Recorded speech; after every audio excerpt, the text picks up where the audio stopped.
Magdalene மரியாளுக்கு இயேசுவின் தரிசனம். யோவான் 20:10-18.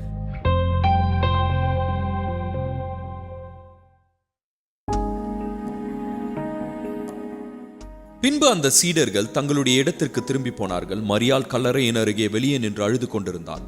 அப்படி அழுது கொண்டிருக்கும் பொழுது அவள் குனிந்து கல்லறைக்குள்ளே பார்த்து, இயேசுவின் சரீரம் வைக்கப்பட்டிருந்த இடத்திலே வெள்ளுடை தரித்தவர்களாய் 2 தூதர்கள் தலைப்பக்கம் ஒருவனும் கால் பக்கம் ஒருவனுமாக அமர்ந்திருக்க கண்டால், அவர்கள் அவளை நோக்கி, பெண்ணே, ஏன் அழுகிறாய் என்று கேட்டார்கள். அதற்கு அவள், என் ஆண்டவரை எடுத்துக்கொண்டு போய்விட்டார்கள், அவரை எங்கே வைத்திருக்கிறார்கள் என்று எனக்கு தெரியவில்லை என்றாள். இவைகளை சொல்லி பின்னால் திரும்பி இயேசு நிற்கிறதை கண்டாள். என்றாலும் இயேசு என்று உணராதிருந்தாள். இயேசு அவளை பார்த்து, பெண்ணே, ஏன் அழுகிறாய்? யாரை தேடுகிறாய் என்றார்.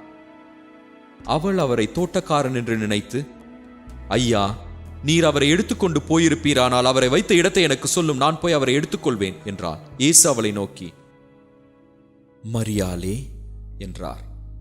அவள் அவரை திரும்பி பார்த்த அராமிக் மொழியில் ரபூனி என்றால், அதற்கு போதகரே என்று பொருளாகும். இயேசு அவளை நோக்கி, என்னை தொடாதே, நான் இன்னும் என் பிதாவினிடம் ஏறி போகவில்லை. நீ என் சகோதரர்களிடம் சென்று, நான் என் பிதாவினிடமும் உங்கள் பிதாவினிடமும் என் தேவனிடமும் உங்கள் தேவனிடமும் ஏறி போகிறேன் என்று அவர்களுக்கு சொல்லுங்கள் என்றார். மகதலேனா மரியாள் போய், நான் கர்த்தரை கண்டேன் என்றும் இயேசு தம்மிடம் சொன்னவைகளை எல்லாம் சீடர்களுக்கு அறிவித்தாள்.